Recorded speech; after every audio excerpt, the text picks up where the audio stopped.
לשתות, למחוק להם הכל.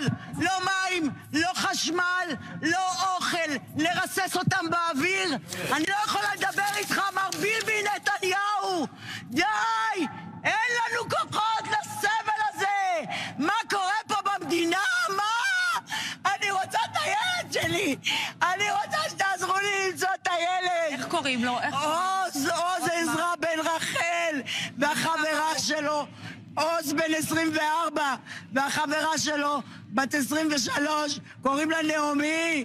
אני כבר לא יודעת מה להגיד. איפה הם היו? תספרי לי, הם היו במסיבה? הם היו במסיבה.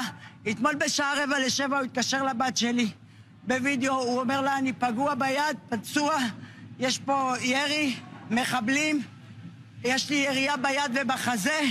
ואחרי כמה דקות באו אליהם המחבלים, אמרו להם, יש לכם נשק? וזה